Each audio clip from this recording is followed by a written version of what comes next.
Hi everyone, thank you so much for joining us for our third out of 5 webinar installments around disability justice and sexual violence. You should be able to see some housekeeping information in the chat box provided by Kirat from MESA. I just want to mention that today's webinar is about advocacy and survivorship. And this webinar series is a collaborative effort hosted by the Indiana Coalition Against Domestic Violence, the Multicultural Efforts to End Sexual Assault, the Indiana Coalition to End Sexual Assault, and the Indiana Minority Health Coalition. So it's a lot of letters, but that's what that means. This slide is just the flyer that we have about all of the webinars. So I just want to briefly remind folks that our next webinar, number 4, will be held August 22nd from 1 to 2:30 p.m. Eastern Time, and is titled Best Practices for Working with People with Disabilities. And so on that note, I just want to mention that the goal of the webinar today is to support service providers, community leaders, and professionals to have a deeper and more personalized understanding of the ways in which disability and race create unique and important experiences for individuals and communities, but also are used to systematically harm people by the very institutions meant to support us. So I'm saying that to say that we've organized this webinar to be a panel. We're not going to give you like a bullet point list of things that you can or should be implementing. I think that we will have a much more linear idea of like some best practices during the next webinar, but this is really meant to just be an opportunity to hear from people with different disabilities on ways to improve all of our work, to prioritize and center the leadership of people with disabilities, and also to make sure that we're serving people with disabilities as holistically as possible. So that is to say, this is not going to be comprehensive. We cannot possibly cover everything in the world about disability justice or advocacy and survivorship with people with disabilities in this next hour and a half. I am welcoming the panelists today to talk about anything they want to discuss in terms of interpersonal best practices to systems level advocacy in these types of institutions and systems that we'll talk about today. And that hopefully that this will be very discussion based. So we also welcome and encourage you to send any questions you have during the discussion into the chat box. And our panel technology moderator, Kirat, will actually send them to us so that we can make sure that we're addressing your questions as they come up. So the agenda we have today is I wanted to give a very brief overview of some of the things that we covered in previous 2 webinars, which is just what is disability justice, and to give a brief explanation about how we might be using disability community language. Then we'll have the panelists introduce themselves, and then we'll have a discussion for most of the webinar about medical, legal, and employment advocacy, social advocacy, and some best practices for crisis interventions or working directly with survivors of sexual violence as people with disabilities. So I'm not going to reread this slide. This was present in the first webinar, but the point of this is just to demonstrate that we're talking about disability justice as a social movement led by people with disabilities or disabled folks, and that disability justice is a multi-issue political understanding of disability and ableism, and we're moving away from a rights-based equality model and beyond just access to a framework that actually centers justice and wholeness for all disabled people and communities. And that definition was given by Mia Mingus, who's an incredible disability advocate. So we're looking not just at rights and legality, but a very holistic view of what it looks like to move through the world in a way that really supports and celebrates different ways of moving. A brief mention on disability community language. So even as an organizing crew, some of us who have put these webinars together prefer descriptive language, like saying disabled person. Some people prefer person-first language, like saying people with disabilities. For our panelists, I'm just going to encourage folks to use the language that you find most affirming. And just recognize that there is a lot of discussion within communities, disabled communities, about what preferred language is. For myself, as the facilitator and moderator today, whenever I'm functioning as a facilitator, I will use person-first language, people with disabilities. When I'm speaking for myself, I would use descriptive language because I prefer descriptive language personally. And I also just want to mention that there are a lot of words that should not be used generally, especially in professional settings like crazy or crips or things like this, but very often just to note that people in different communities with different disabilities sometimes use this language in a reclaimed way that makes sense for them in their community context. Okay. So that was just a very brief overview of some of the discussions we've had previously. And so now we'll go ahead and go into having the panelists please introduce yourselves. So what I will ask is that each person please provide the group with your name, the pronouns that you would like used for you, and if there are any disabilities, survivorship, or intersecting identities that you feel comfortable disclosing. So I'll go ahead and model that. So my name is Skylar Kantola, and I use she and they pronouns. I am autistic and chronically ill and have a few other mostly invisible physical disabilities. I am a survivor of child and adult sexual violence, and I'm also a queer, trans, and intersex community organizer. And so maybe we can go now to Michon. Hi, I'm Michon. My pronouns are Z and here. I am, well, the short way to put it is I'm a Black, queer, impossible alien, other gender dragon who tattoos trees with the queerest, most sinister ink, and it hurt all over all the time. I am disabled. I have several forms of chronic pain. I am autistic. I am pansexual and polyamorous. I am intersex. I'm left-handed. And basically a whole range of other extremely marginalized identities, including other gender, as I've termed it. And I am a survivor of childhood and adult sexual and physical violence as well.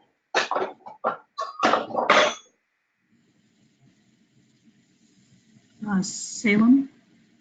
Hi, yeah, I am Salem Leonard Goosby. My pronouns are he and they.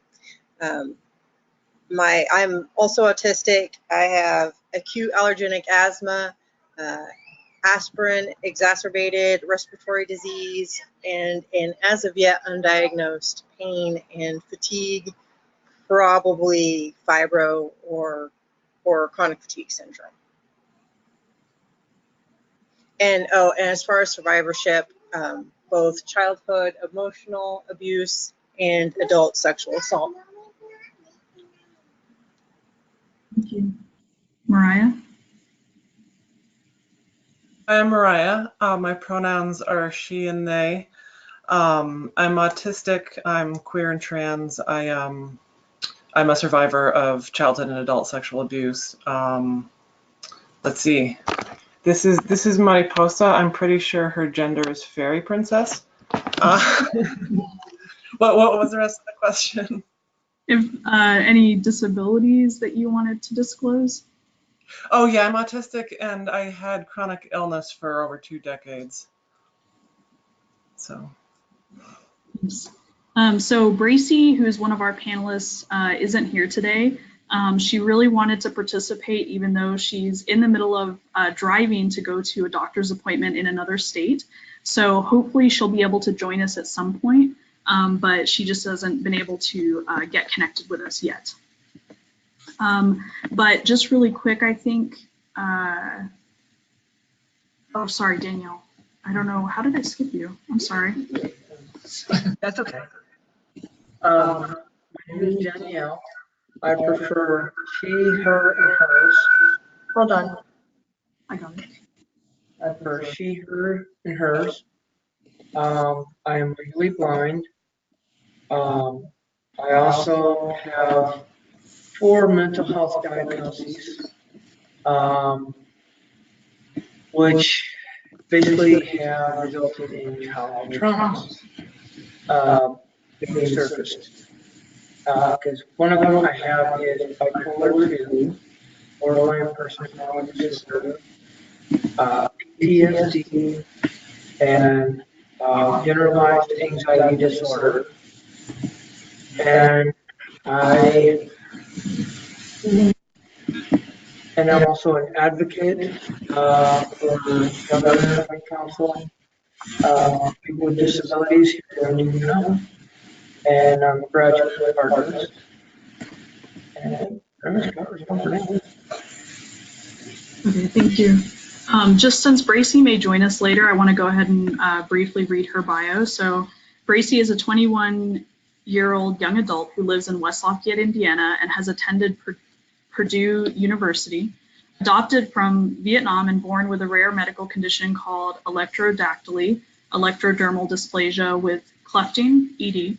She has been a disability advocate since childhood and has never allowed her disabilities, electrodactyly of the hands, hearing, and vision impairments to limit her.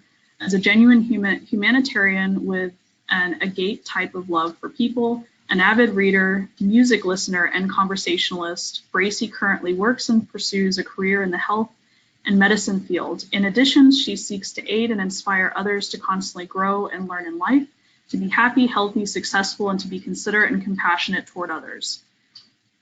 Okay.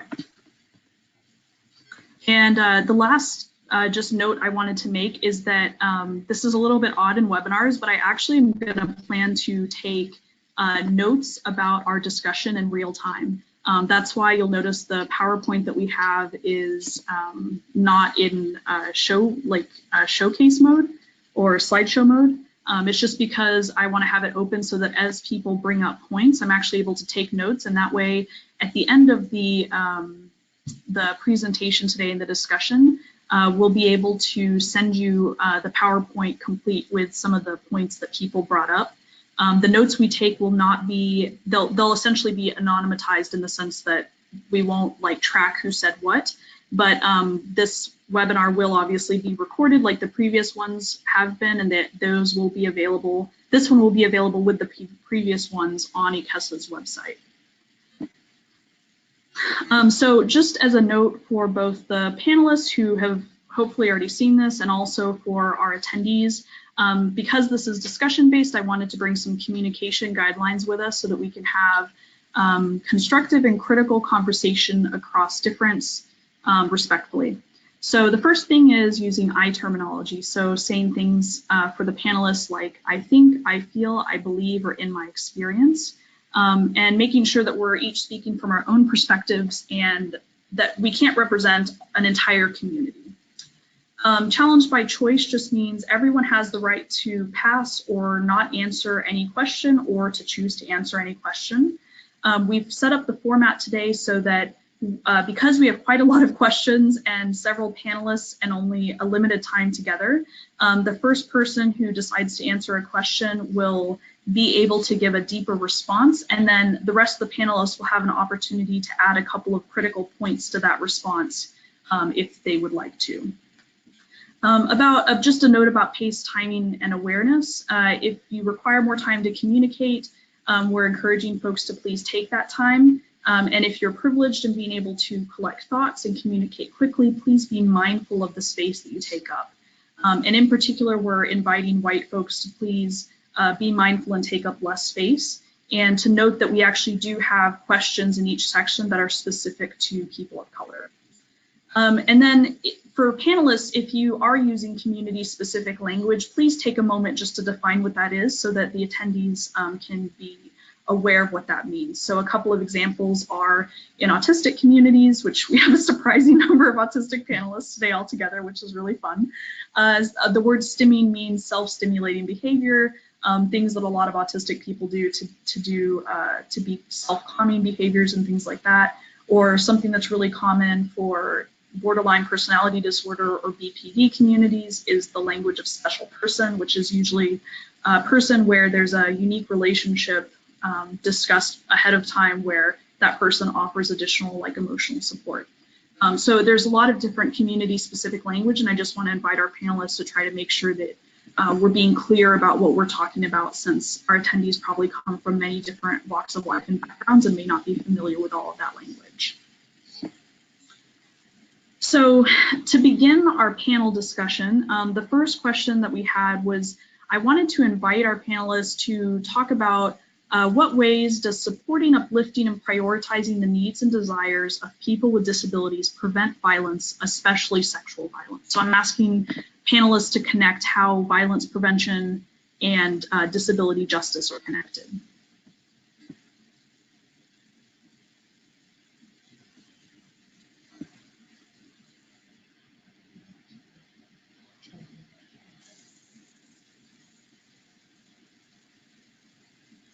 Okay, well, I guess I'll go first. So I think that, well, I know for me, when I have what I actually need and when I actually have community support, my days go a lot smoother. It's basically a toss-up for whether I will be able to even get out of bed each day. And I consistently use mobility aids. So I use a cane to get around. I use walkers, and I have a rollator, which is like it's not really a wheelchair, but one of my kids still pushes me around in it to help me around the house. But it's just when more people are paying attention, it's less likely that something awful will happen to me. I have been very isolated in my life and left alone with people who pay attention for all the wrong reasons. So in my experience, predators tend to pick off the people who are isolated and left alone and unable to defend themselves. So having people around and having people that are actively engaged definitely has helped to stop that from happening in my life, at least as much. So, yeah. Oh, thank you. Does anyone want to add any additional points? Yeah, I'd like to add, I feel like it's really important for advocates to actively create spaces where folks with disabilities can disagree. I feel like we're all so heavily trained in compliance and conformity for our own safety. You know, so when you're proposing something, say, you know, hey, do you want to do this or this or this? You know, and sometimes, you know, open-ended questions are good. Sometimes asking really concrete choices can be helpful for people who are in overwhelm. But just always creating a space where you know the client's participating with you and not just going along with you. Can you add a little bit of clarification about, you made a statement about making spaces where people's disabilities can disagree. Can you describe that a little bit more? No, people with disabilities can disagree. I mean, that's another conversation about competing needs, but yeah. Okay, thanks.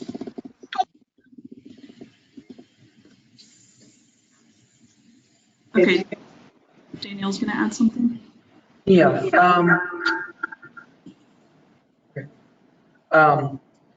The thing for me is that would be most helpful in all the areas is when it comes down to a person who has a disability that is isolated, like I have been my entire life, from my own emotions, from people entirely. It's having people that really are willing to listen and willing to help and understand now with what we are going through and being able to actually relate in some way that would help all of us be more comfortable in having the systems and everything that we need, like with working around other people, being comfortable, because personally I'm not very comfortable with crowds or with a lot of people, or sometimes one-on-one, depending on what mood level I'm at.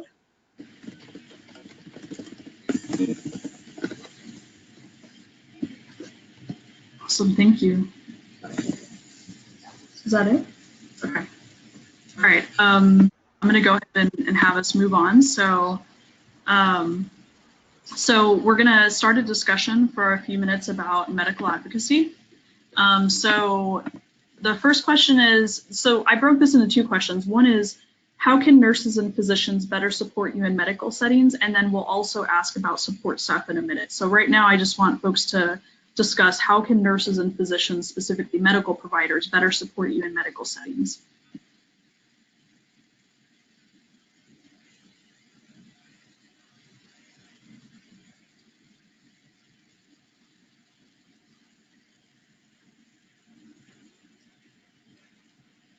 Well, since no one else is going, I can start first this time. I think a problem that I have directly with medical and physicians is specifically like everyday casual infantilizing, always dismissing, speaking to my partner about my issues instead of me. So like just a basic level of human respect that I think a lot of us do not get. And of course, across the board with our intersections of marginalization, making assumptions. Like doctors make too many assumptions. I think a lot of autistic people have difficulty with medical professionals because the same behavior that makes civilians think that we're, you know, odd ducks makes doctors think that we're suspicious, that there's something wrong with what we're saying because we're not behaving the quote unquote correct way.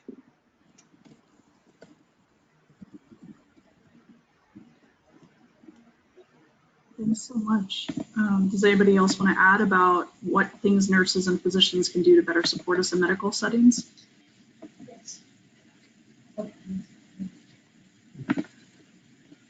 I think doctors also need to be more open and understanding as far as the type of disability or even the type of issues that a person is having. Because, like one that was mentioned, is that doctors come in things with preconceived ideas and knowledge from their training.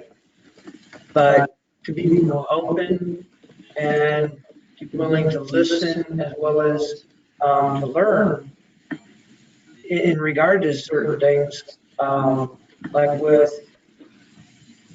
as an example, like with me, when I go to the doctor, I usually try to express everything that I need the doctor to address, and sometimes it's not that easy, or I forget. And you know, if they could actually just be more open in understanding and learning about what we go through and what we're experiencing, instead of just going along with the regular medical knowledge that they have and information. Thanks. Okay, so what about support staff? What are some ways that support staff, like front desk staff, people managing medical records and those types of things, can better support us in medical settings?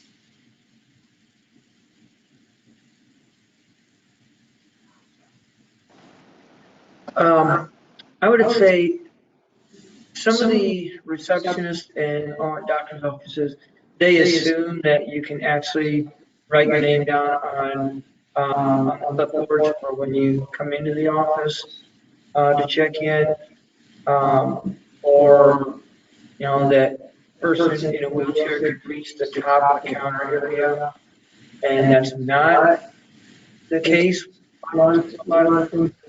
Being I'm legally blind, I have to have something else on the clipboard for just signing me in and things like stuff like that. And with paperwork, having them show you where you need to sign is another issue that they don't really think about.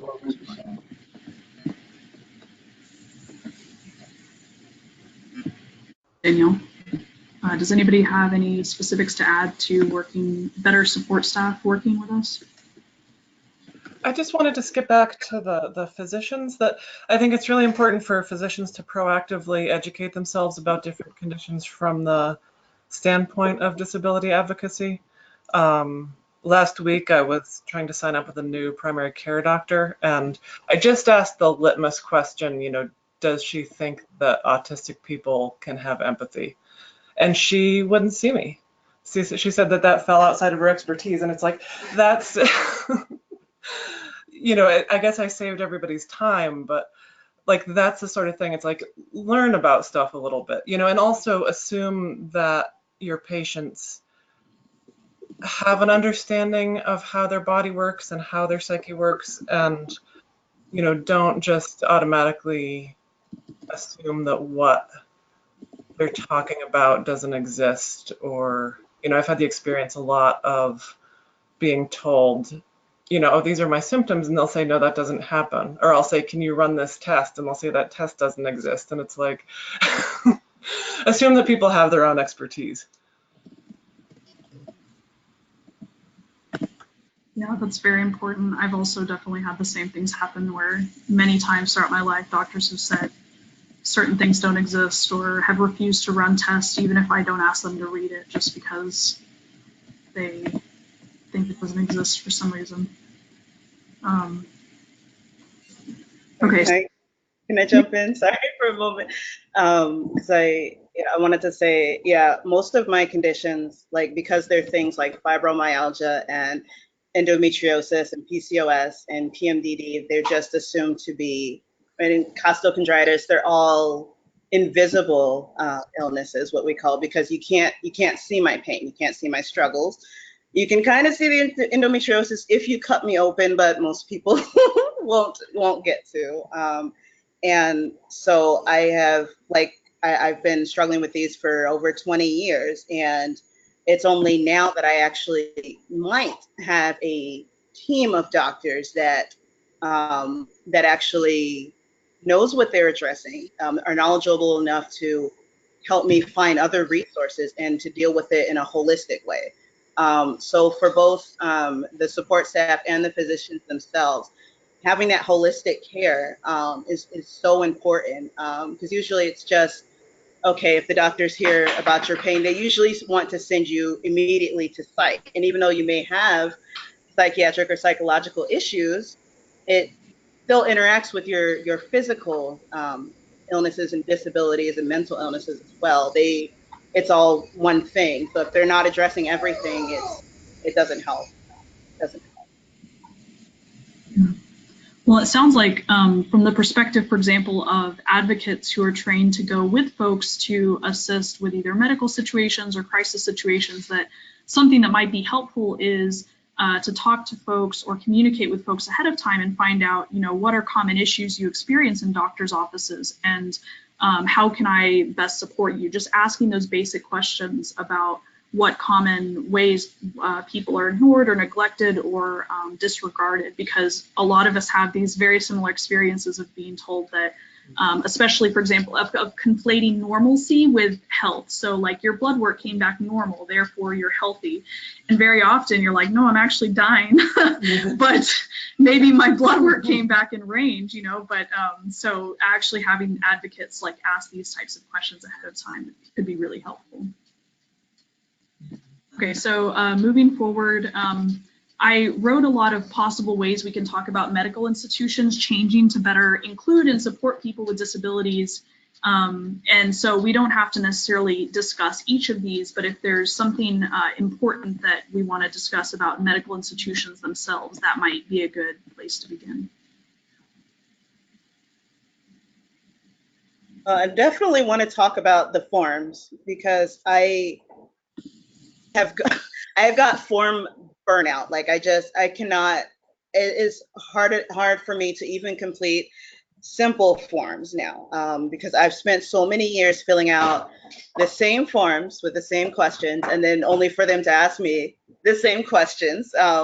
And also just the mental and cognitive capacity that takes.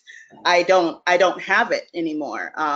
Most of the time I'm not taking any medications, which means I get the full, it's called brain fog, when it's either caused by the pain being too much, or it's just your brain just, it starts to shut down in parts. And I also get the autistic burnout and shut down, which is its own thing. And it's basically just too many options, too many possibilities, and it's just, you know, so understanding the questions, having somebody like sitting there and physically reading them and explaining them, because I don't know if you mean this or this, and okay, you want to ask this, but I don't know this, and I would have to do like a ton of research to find out this because I don't remember. You know, so it's a seemingly simple thing that people do, you know, just filling out paperwork, but it is, I think, a huge reason that a lot of, well, at least disabled people like me, and a big reason that I haven't been able to receive a lot of the care that I need, because there's too many forms and too many different forms for each thing that I'm going through, each thing I need to do. And it's also so separate and distinct and takes forever. And then, you know, having to push to follow up, that's a lot of energy that we already don't have. So if that could be simplified, or if there was just a general system that they all, you know, they're supposed to have one that they can access to have all of your information and things, it would make things run so much more smoothly. Or if they got rid of them altogether, that would be great. But I don't know, just some way to streamline getting the information, and more help with filling them out. Yeah. So there's a quick question about something regarding Danielle's point, where basically how can folks who want to be more disability inclusive in medical settings ask questions that help them better support us, but without coming off as condescending?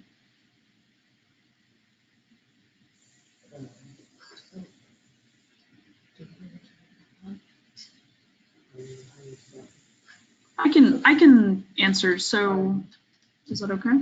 Yeah. I think I do a lot of workshops around questions and working across difference. And I think one of the most important things, whenever you ask somebody the questions, even if time is limited, to explain why. Very often, you know, people ask questions and it is invasive. They're actually giving you a gift of information and their time and their energy to explain something.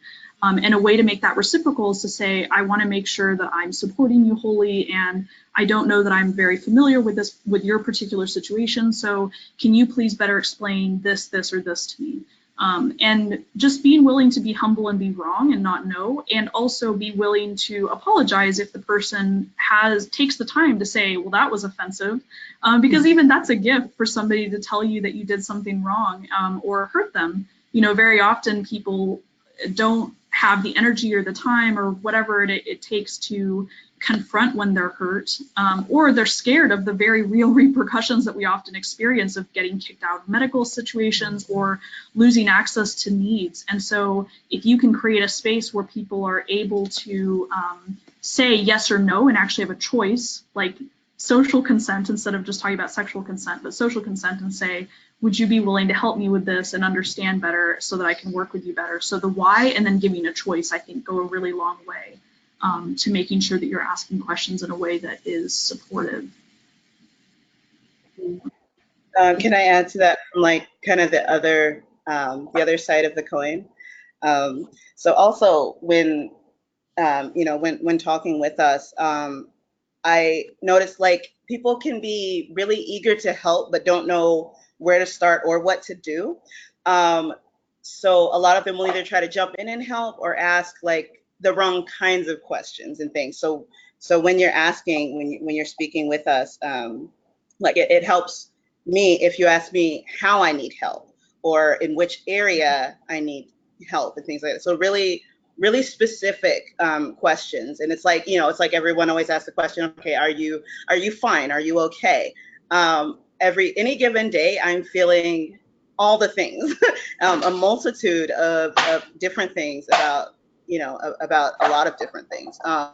So just being really specific, okay, can I help you in, you know, in this specific way today or on this day or whatever, really helps to get clearer answers, and also shows that you understand and respect that we're not, you know, exactly babies or any, you know, even with babies, like they understand more than you think they might. So just having it be, just talk to us like we're anybody else, really.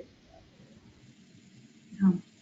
Okay, so I'm going to go ahead and move us forward in the last question around medical settings. So what ways in particular can medical professionals and medical settings better support disabled people of color?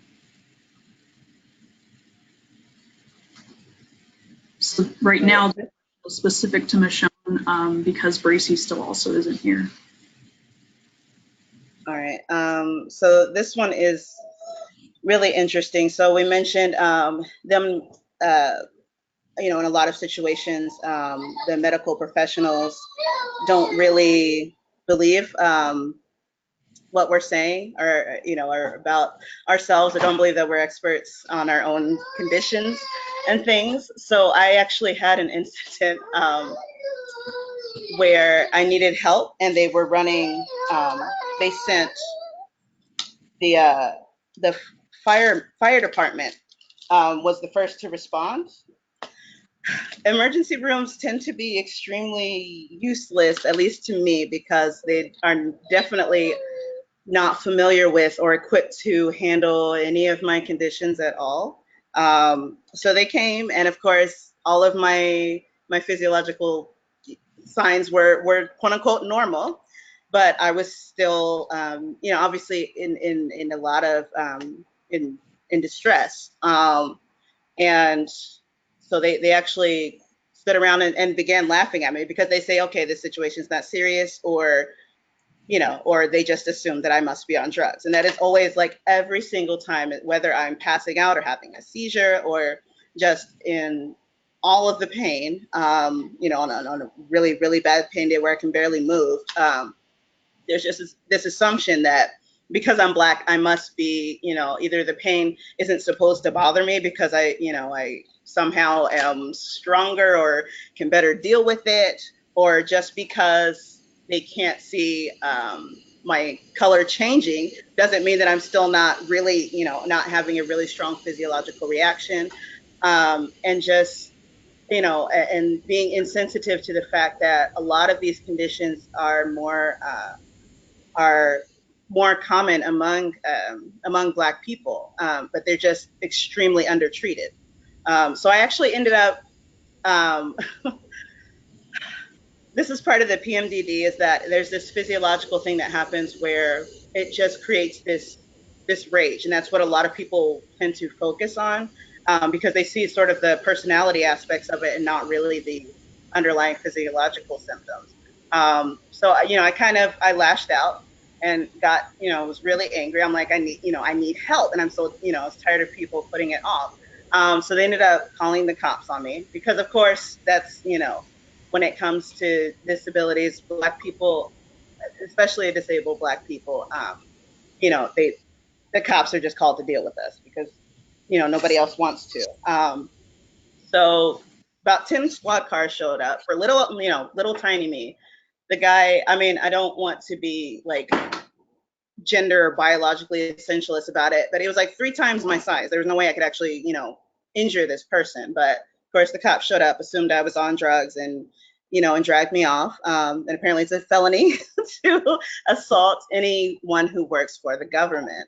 Join in. Yeah. Sorry.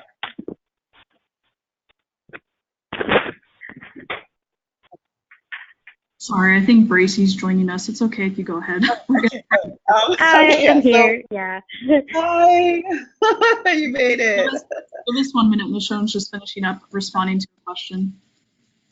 Okay. So yeah. So basically, things like that happen. Thankfully, my lawyer understood. I was a good student because I was enrolled in college and everything. So the judge let it go. I had no priors, but still, it's that tends to be the first response to Black people. So understanding that it's harder for us to ask help and it's harder for us to trust, because even the medical establishment, has done experiments on us, and it's really hard, especially with the endometriosis and PMDD and PCOS, because they're viewed as women's issues, even though they can happen to anyone of any gender and sex.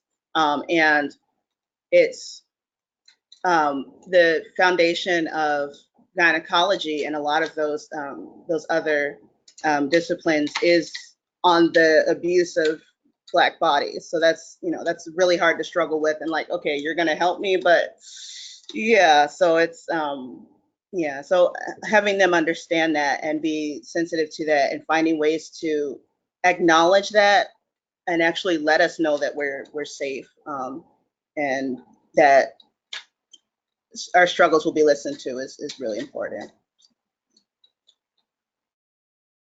Thank you for sharing. Braycee, are you here and able to hear us right now?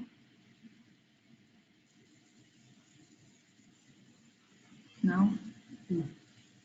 Okay, I'm gonna go ahead and move forward because we're a little bit behind schedule. So our next section is talking about legal and employment advocacy. So I don't know, wait, sorry. Okay, so this section is just talking about different legal situations and also obviously in job situations.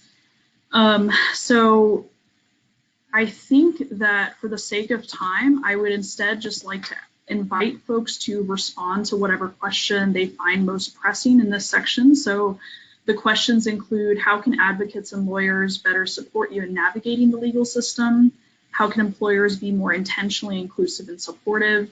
And then what do you want employers to know about people with your disabilities? And we'll be sure to ask the question about race and disability intersections at the end. So anyone feel free to jump in to respond to any of the questions.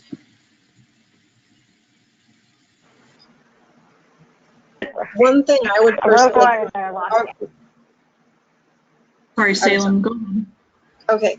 One thing that I'd like to see, because I am unfortunately unemployable between my asthma and my physical health with my exhaustion and pain, but I could technically work, but it would have to be very flexible and very part-time.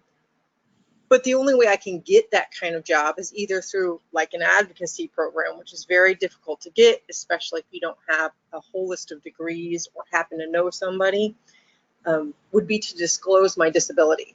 And they're not going to hire me if I disclose my disability. So it's this ridiculous catch-22 for so many disabled people, where we're constantly struggling to get on disability, are hyper dependent on partners because we're stuck in a situation where we're not able to make the money that we can work. Like, I work really hard on side projects through my writing and knitting to make whatever money I can for my family. And to even have like even a minimum wage job would be life-changing for my ability to live. But I would have to be able to say, hey, today I hurt too much, and there's no possible way I can do anything but soak up your time. Or I am having a really bad asthma day and I'm wheezing when I stand up, and that's just not in our current system. The way you have to be a good little product, it's not possible. No one's going to hire you if they can't make sure that you're always there and willing to put yourself in the ground to be their nice little product.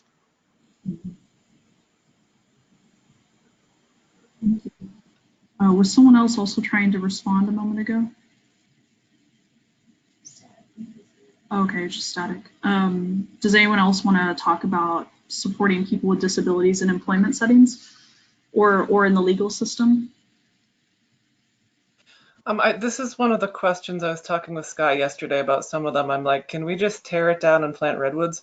But I think that, and the one thing with the legal system is that advocates really need to understand better the role of trauma and oppression and how things unfold, whether it's, specific crimes such as drug use, or, whether it's, how law enforcement targets people of color and people with disabilities. I think that's just a really important thing to understand, and to not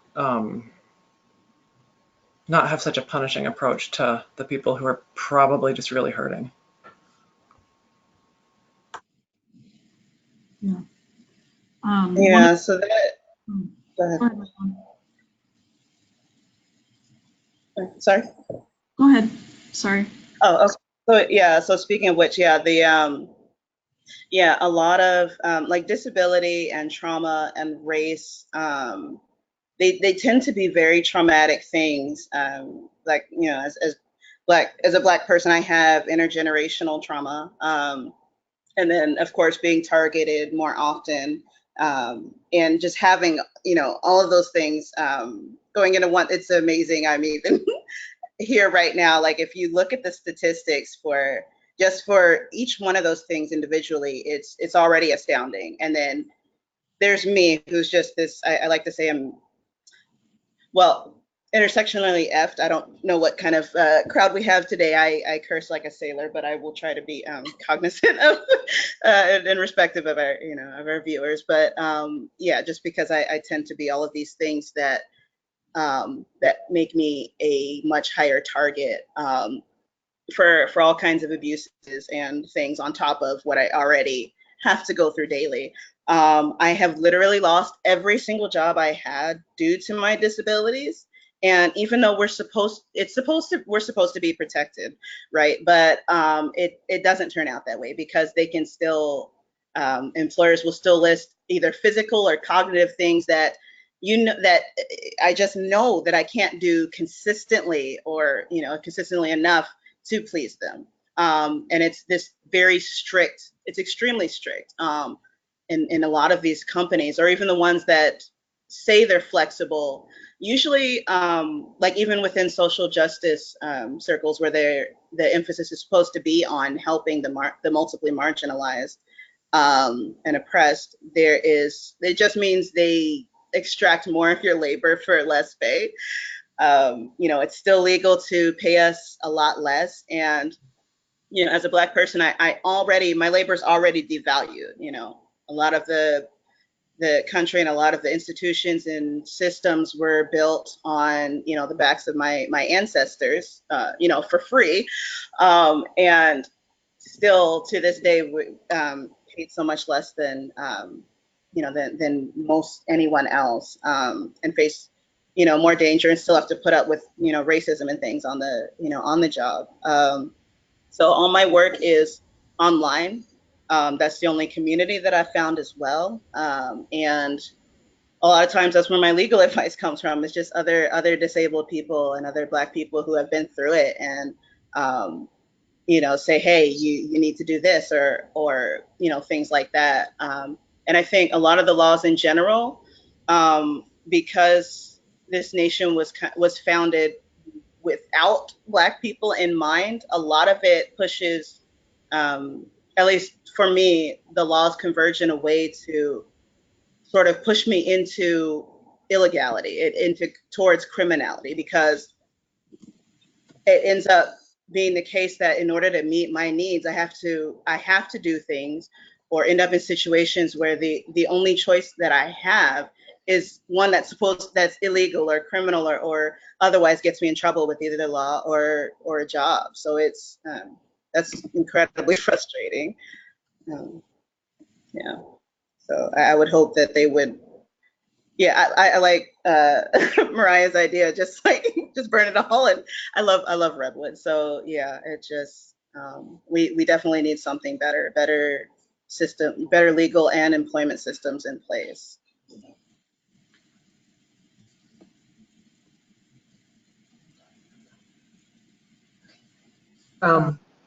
I do have one point. I'm not sure if it's going to be relatable at all, but I had a job where I worked with a sheltered workshop, and I have problem basically just focusing, concentration, and staying calm, because I had to quit my job with that because I had a severe anxiety attack and I was getting overwhelmed.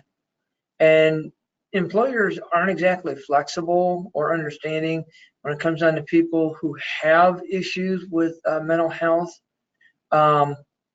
and they don't typically want to have people with mental health working with them. And I ended up having to forget working outside the house. And so I decided basically just to work for myself and avoid all the other paperwork with voc rehab, because I was having problems with them, and understanding and being flexible with my health issues that kept cropping up, to where now I just basically do advocacy work and trying to help get people to understand more about people with disabilities and how we need to be added to the discussion with different things. And like with rape and violence prevention is one area that I find that I can work at just at my own pace and at my own level, where the employers, they want you to do it their level, their pace, what they want. And that's all I wanted to add. Thanks. Yeah, I just want to summarize some things. Is that some of the things that sound like a lot of us are bringing up is just that people aren't machines or robots, and it's unfair to think of us as production units. And I think it actually helps everyone, inclusive of and regardless of disability or ability, to remember that people have good and bad days, and that in fact creating more flexibility holistically supports global wellness.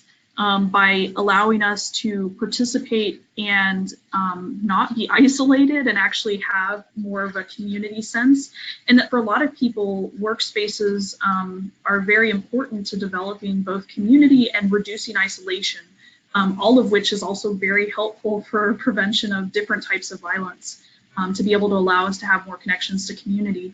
One of the large structural things that is important in terms of government too is that very often people's ability to access disability benefits is actually predicated on a number of work credits, which can cause so many problems. Like, why does somebody have to have worked a certain amount to be valued as somebody who has needs that are unmet by the government? Or by whatever support system we have. And how often is it that somebody stops working but has some type of temporary support, and then if they don't have recent work credits, it looks like they haven't contributed in their employment to be able to access disability benefits. So there's lots of ways in which these systems fail, and where advocates, if we are less isolated, more enmeshed, we can help catch each other and notice where there's going to be failings in the system to better support each other in making sure that we have all of our needs met. So the last part of the discussion around employment is specifically around how does disability and race connect, and how can disabled people of color have more support in legal and employment settings.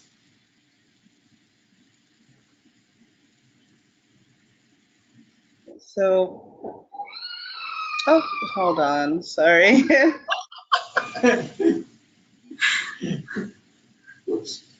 Braycee, are you here? You know?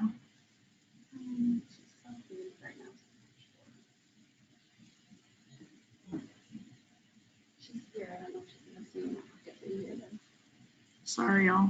Thanks for being patient with us. I want to also mention kind of several folks have talked about lacking access to employment, and I'm kind of on the other end of the spectrum because I actually have 4 jobs, and one of them is full-time. It's the one that allows me to put these webinars on for y'all. But I am also very chronically ill, and the only reason that I'm able to maintain 4 jobs is because I do have supervisors who are astoundingly amazing and allow me to budget my time in ways that make sense for me and budget my energy in ways that make sense for me. And that would absolutely not be possible in most situations. So but also to say that how dehumanizing is it to have so many jobs for a single human to be able to exist, right? Like, that's also unfair.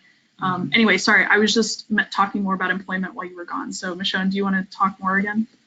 Sure. So, well, yeah, so what just happened, that's a perfect example of how employers can better be help, especially with families of color and especially with Black people. a lot of us, like I've never been able to afford a babysitter, so I just am 24/7 with with my two children, and that's a lot. I spent 2 years homeless, quite recently actually, and that's a really interesting thing. Because it's one of those misperceptions that a lot of people have, is that either really poor people or people who are denied housing, don't work. Most of us actually do, and we end up losing our jobs both because of both because our health goes in the crapper, and because we don't have the resources we need, or because too much of the little bit of money that we are making is going towards survival. I don't think that people understand how expensive it is to be poor. It costs so much more because you get all the fees and stuff. So when you get in, when we've had legal trouble or anything like that, it's it's expensive. If we can't afford insurance, that's expensive. I am struggling right now because I have medical insurance, but I can't get the medicines I need because they won't cover it because of the ways that the laws have changed and things. So if I was working for a big employer that actually had health benefits that I could, pick and choose the coverage, I wouldn't be dealing with that. And that's a huge shame, because I shouldn't have to be. Healthcare is expensive in itself. Poverty is expensive. Kids are definitely expensive.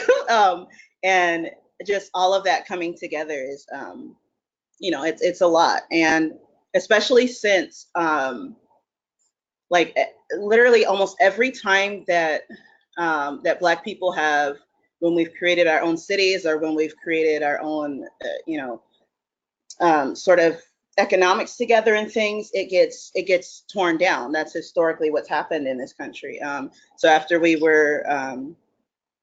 after Black people were emancipated, supposedly, there were all of these other laws that passed against us. There were places that wouldn't hire us, and even still, it's you can see the effect. People don't want to.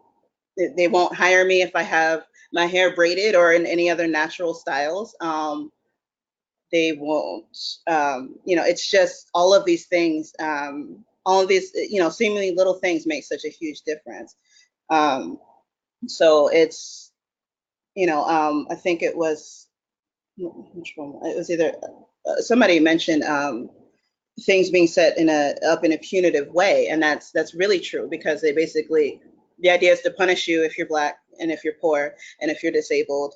It's not to help, because it's made to seem as if it's your fault, as if it's my fault, and it's it's too much of a burden. Like, one person already can't do it, by themselves, and then to have all these other things to deal with too, it becomes almost impossible. So having things like that, changing the dress codes and things like that, because if you only have one suit, you're gonna come in there a little rumpled and dirty sometimes. But if they don't overlook that, or if they fire you for that, if they fire you for your hair, that's it. Like, and most of the time we don't get the level jobs where we would have what is it called? Like unemployment or anything like that. So we just, once a job is gone, it's just gone. Like, I've mostly worked in freelancing, and that has, it's basically, they can cut me off for any reason, and they have. Like, as soon as I have done something that they don't like or disagree with, they have no reason to keep me. And there's nothing legally that I can do. And even if I could, the energy that it would take would be a lot. So having legal services set up for, hi sweetheart, legal services set up specifically for people of color and Black people to deal with these kinds of issues. Yes, there are no batteries in there. It would be, it would be huge. And having employers that understood, that history is still affects today. at least right up till today, and understanding that, that dealing with, even just dealing with racism itself is, it's traumatizing. So but you don't hear about racial PTSD. We don't get treated for that. We just hear about, soldiers at war. We don't hear about, people with disabilities being traumatized by the way that people treat us. So it's all interconnected. So, yeah.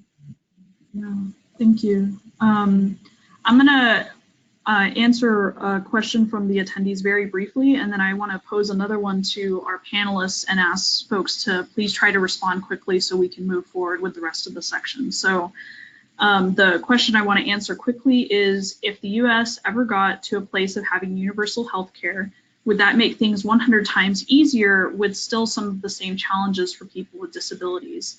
The very quick answer to a very large question is that I want to give kind of a framework question or framework response. So the framework is that there's nothing inherently wrong or inherently more difficult with existing with different disabilities. What makes it challenging is all of the structures that are not set up for us to simply exist.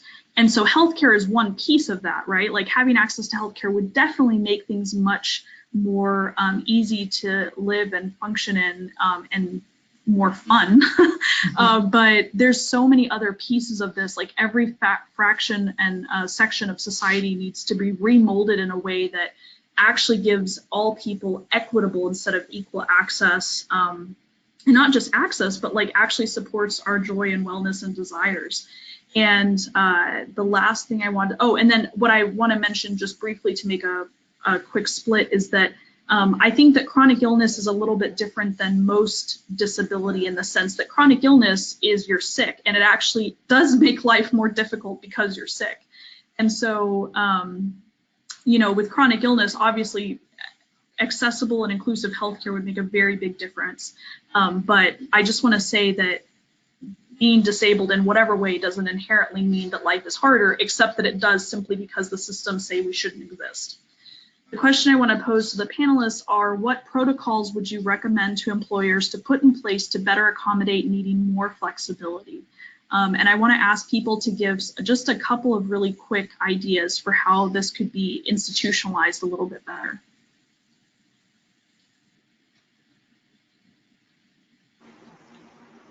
I think one thing would be not heavily penalizing attendance. The last job I'd had for a decade, and I was quote unquote mutually let go because my attendance dropped below 97% because I had to do breathing treatments multiple times a day to do what I needed to do for the job.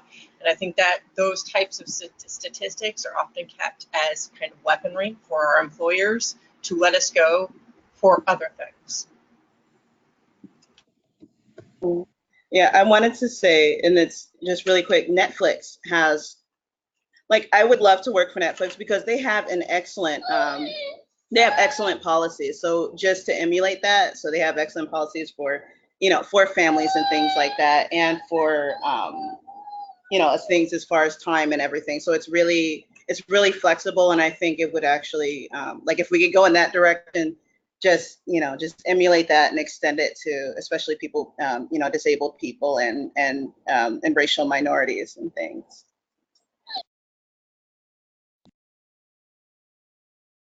I might just add that deliberately having conversations at the beginning of employment to say, to create a state where you can have open communication and say, and what am I going to be penalized for? And are there flexibility in ways, and how can we develop flexibility together? Because the question about flexibility, it really is going to depend a lot on what that person's needs are as well. Some people need to be able to work at home. Some people need screen readers, just depending on whatever it is that you need.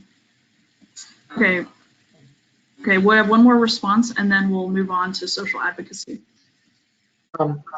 I do agree with Sky. The one thing that does need to be done is employers need to actually be more proactive as well as reactive to when a person with a visual impairment needs special adaptive equipment, and then the vocational rehab program when working with person with a disability, they also need to be more proactive in making sure the equipment and things that are needed for that person to be able to function in the workplace needs to be coordinated together with the employer and the employee, so that way the work that they do will not be impeded, will not be slowed down or delayed.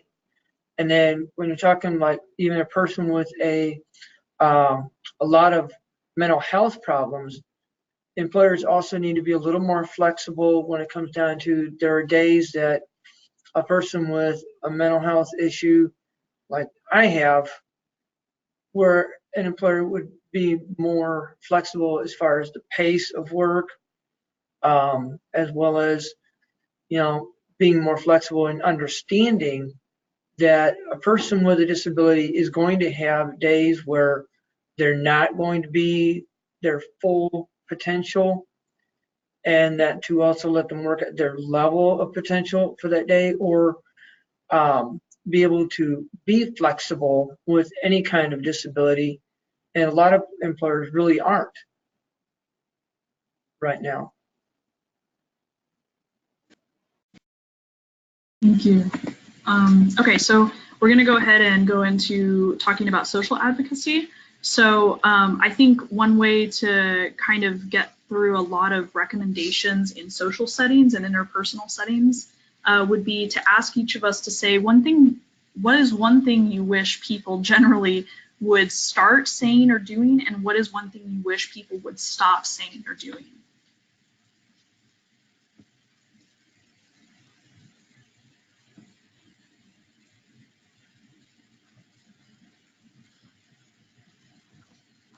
I would say a big one for people with chronic pain is to make more comfortable furniture. And, you know, a lot of it is utilitarian, and it is a lot of the times, like when I have to go out, I have to prepare myself for pain. So that's a huge thing that I would hope for. And I also would love for able-bodied people to stop taking up all of the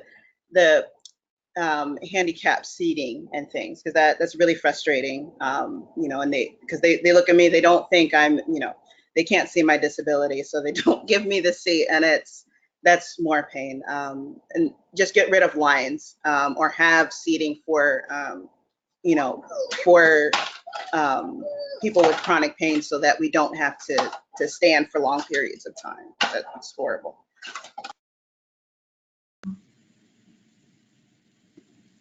Moriah, do you want to add anything? Yeah, I'd say that in terms of stop doing, like I feel like a lot of the times when I disclose my identities or my needs, I'm met with no, you don't. You know, I feel like, you know, and it's like I've spent my life figuring out how to mask my symptoms, mask my autism, mask all these things, because just out of survival. And, you know, the understanding that not everything looks the way you think it should. And also that, you know, and related to that, a lot of times people can be in collapse and they're not giving really clear cues. You know, I've had the experience of I was denied at a rape crisis center because I was, quote, too stable to receive services. You know, things like that. And then in terms of what I'd like people to do, I was talking with somebody last week who has an autistic family member, and they were just so excited to talk, you know, and it was like, it was so simple, you know, and it's like, I think that's something I'd encourage people to do, is to be excited about differences. I think we have sort of the pressures of conformity make us think that, oh, well, if we're not the same, I can't relate to you. You know, or if you're bringing something that I don't understand, then you're challenging my universal knowledge or something. I'm talking to other white people right now. But, you know, and I think that, like, just changing our ethic around that difference is exciting and difference is interesting, and not knowing is okay. I've got another friend who, you know, if they say something that's not inclusive and you bring it to their attention, they'll say, oh, thanks, I didn't know. And it's like, that's so simple, you know? And it's so like, I just feel my heart open when she says that. And it's, you know, those are just two really easy things that people can do.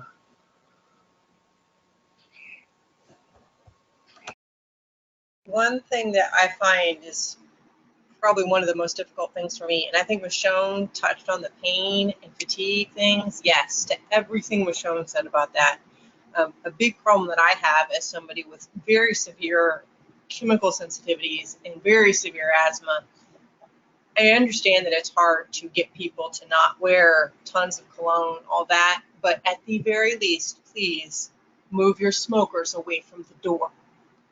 Like, I have to literally carry a nebulizer kit, a travel nebulizer kit with me at all times so I don't die when I leave the house.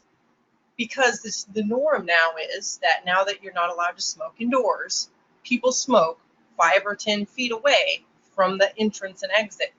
And if you just don't like smoke, that's a minor inconvenience. But for people like myself, that could seriously harm or kill us. And every time you need to go anywhere, it's like, do I have all my antihistamines on board? Do I have my emergency this, my emergency that? Is it worth me potentially being housebound for 3 months if I have a severe reaction? And that's really frustrating and exhausting.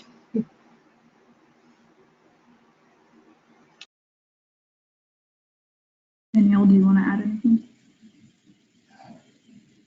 Okay. I guess one thing I would just add to this list so far is on the other end, you know, Moriah talked a little bit about being able to mask. So it's important that if somebody does not look disabled to you in some way, that doesn't make them inspirational.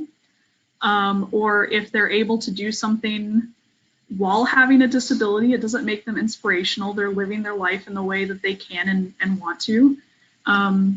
It's often kind of weirdly infantilizing and frustrating because people also aren't quite acknowledging the amount of effort it goes to move through the world in the ways that we do. And often I think there's a misunderstanding that the inspiration, I guess, of it isn't in being able to do something while being disabled. It's trying to, often the pressure to appear not disabled in the world. So yeah. Did you think of something? Yeah. I want to add to what Sky just said. Me with my visual impairment, I grew up with it my whole life, but when most people see me do things and stuff, they don't even see that I'm legally blind at all, because I've grown up with it to where it's just a part of me. And I don't show that I am legally blind because, in my opinion, I'm not. But yet, the fact that I have a visual impairment, I hide it. I have also hidden a lot of my other problems as well very well. And most people can't even tell that I have a lot of mental health issues. They can't tell that I have physical disabilities with my sight, or even the fact that I have problems with weak joints. You know, so it's what people don't see that they don't really notice or pay attention to, and that you want them to notice, but yet you don't, because you don't want to be discriminated against under any kind of circumstances with your disability and people, you know, judging you.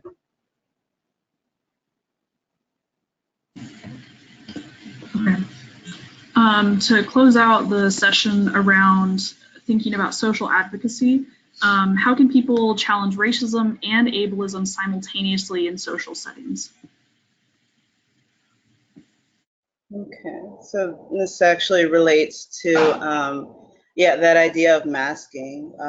You know, being Black, it's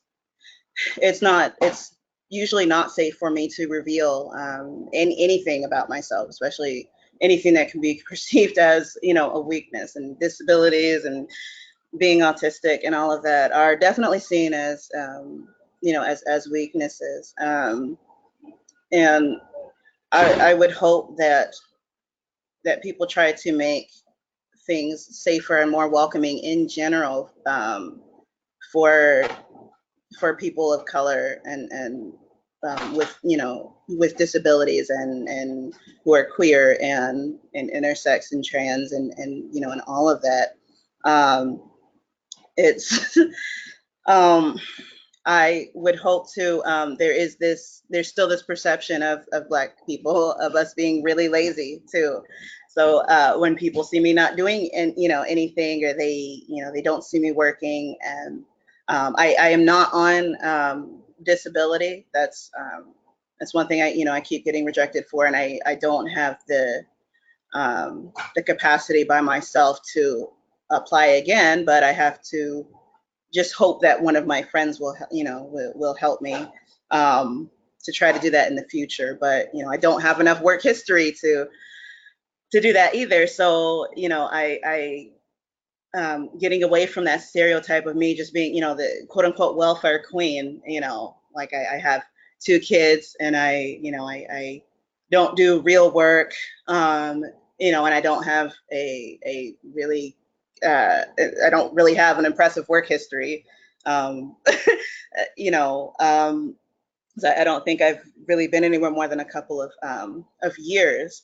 So having that, you know, that perception there, it blocks me a lot, and it like I feel so much judgment from a lot of different people, even people even in the different communities that I'm in. So in the you know, in the asexual and aromantic communities, you know, I face you know, I feel the racism, or not, you know, I'm not very welcome, and especially, you know, I have kids, so that's like, okay, well, they're like, how can you be, you know, so there's just all these misperceptions, and you know, the queer people don't really, you know, they don't really address the racism either. And then in Black circles, you know, they either they either don't want to deal with well, they just call me names instead of understanding you know, what polyamory is, and just assuming that I'm heterosexual and things like that. So I just, you know, I kind of, no matter where I go, I'm outside of it, just because of the ways that all my identities intersect. Oh my God, no, it's amazing that you used isms, because that's one of the coins that one of the terms that I coined. Like, I had to create a lot of new language because there wasn't any specific language, especially for Black and people of color, to use around, you know, around certain issues with either social justice or sexuality or even gender. So I had to create a lot of that, and just kind of building community around that, and having it, you know, get around, and having people be able to acknowledge that, yes, a lot of this stuff actually does come from, you know, from Black people. You know, we kind of, a lot of times you'll find that that a person of color was involved with creating something new and expanding, you know, definitions and concepts and things. So just kind of acknowledging the labor that, you know, the unpaid labor that that people of color do, and understanding that, yes, Black people aren't Superman. Like we still feel, you know, we can still be disabled and queer, and everything else too would go a long way towards helping. So yeah. Yeah, thank you. I included that in there too, so that whenever people get this, they will also have your name attached to this language. Okay, so to close out, we're pretty close to having this webinar be over. So I'm just gonna move all the questions to one page so we can see everything at once. So I guess just for the sake of time, I'm just thinking about, you know, in moments of crisis. So Michon, you shared an example earlier. What are some things that you could really use from advocates or other folks in the field of crisis intervention in moments of crisis, maybe things that people often don't do or don't think about that would make your experience in seeking support and getting support a lot better.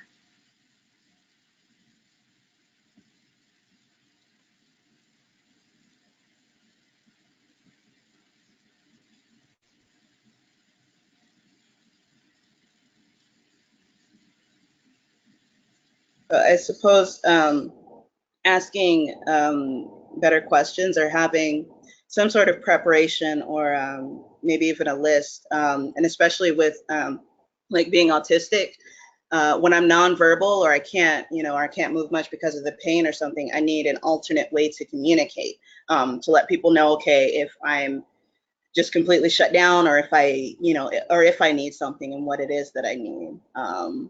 So just that, those alternate forms of communication are really important.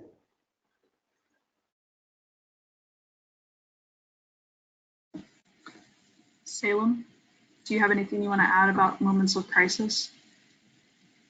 I think that Michon mostly covered it. I do think that, like they were saying, like as he was saying, I apologize, Michon, that we need to have people who are trained in recognizing people's differences, being aware of them, not making assumptions, and treating us accordingly like humans, like not dismissing us, not assuming that autistic people are being creepy or suspicious or on drugs or any of the things that people do sometimes unfortunately assume about us because we're not making eye contact, or that we're lying because we're not making eye contact, or because we're twitchy and we move around too much, or we hop or what have you. Like, there's such a fundamental lack of education, I feel like culturally wide, that's where we see it the most. See it, not maybe the most, but where it can really do severe immediate harm to us on a right this moment level is when people who are supposed to be helping us just assume that we're terrible or bad or what have you, and those assumptions lead them to be punitive with us. Yeah, thank you. Danielle, do you want to add anything about working with folks in crisis?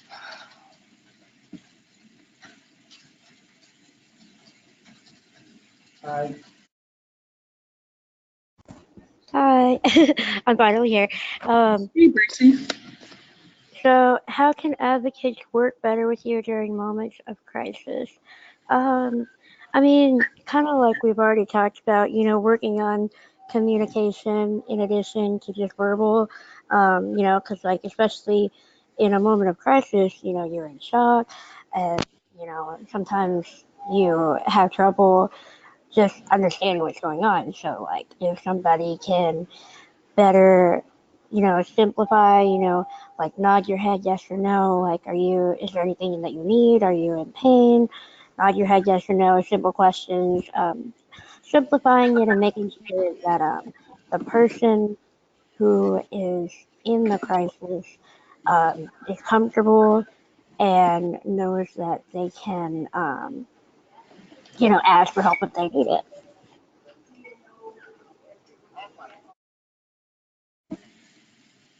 Thank you, Moriah. Yeah, I'd say if you have an ongoing relationship with someone, talk to them about what they need in a crisis when they're not in crisis. I'm particularly nonverbal in crises, and I think also so don't pressure people to communicate in a particular way at the time, but also give space later. For me, it's like I'm nonverbal when I'm processing something intense, but afterwards I do want to talk about it, and I don't want to lose the attention that I need just because there's a delay.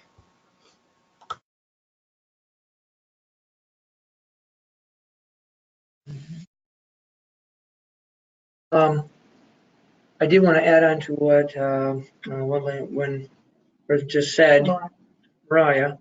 Like myself, right now I'm working with a lot of mental health problems that are kicking up, and there are times when I get into a crisis mode where I'll just not want to talk or do much of anything.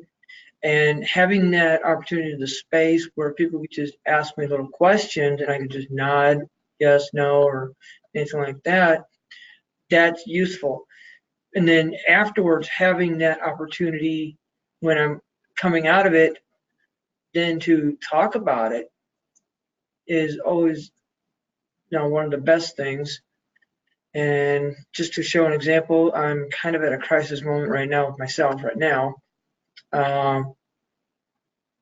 because I've had some problems over the last 10 days or so since about the 4th of July, where anxiety is really a big kick problem right now.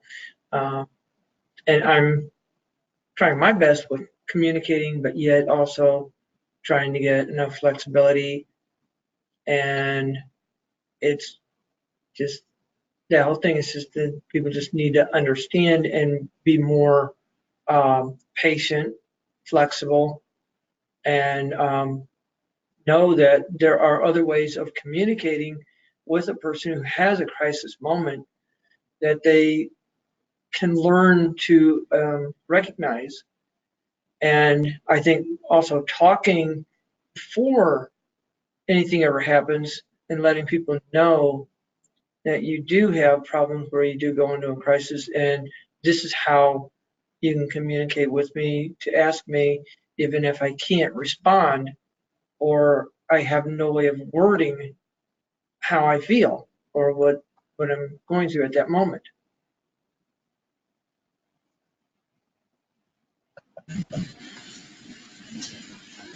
Awesome. Thank everyone so much. I want to close on one specific note since we're just about out of time.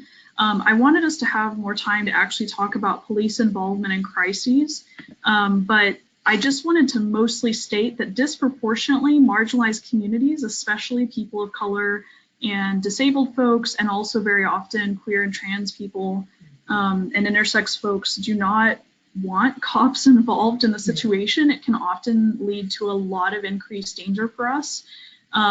I don't recommend watching it, but I know recently I saw this video of this young autistic kid playing, like, stimming with string. Remember, I defined stimming as just like playing with something to support yourself. And a cop like tackled this poor kid and did some horrible things to him because he didn't know what he was doing. Like, when he was asked why he did all of that, he literally just said he didn't know what the kid was doing. And so there's a lot of obviously intergenerational and institutional trauma around police in communities of color, but also there's a lot of fear around police in communities and with folks with disabilities. And very often when people don't know how to work across difference, their innate response is fear. And in situations where there are weapons, that can be really dangerous for folks. And if not physically dangerous, then emotionally traumatizing. So I just really want to encourage folks to try to not involve police in situations, especially with marginalized folks. And we don't have time to delve into it, but I promise that there are a ton of people working on alternative accountability and intervention systems that don't involve police. And if you look for them online, there are tons of them. So you can learn a lot about what people are already doing. And how you can also participate and support folks without involving police in these types of situations. We are at time, so I want to thank our entire panel so much for contributing today and providing us with your time and experience and expertise. And I hope that folks will join us again for the next webinar. And please try to respond to our feedback questions whenever you get them over email.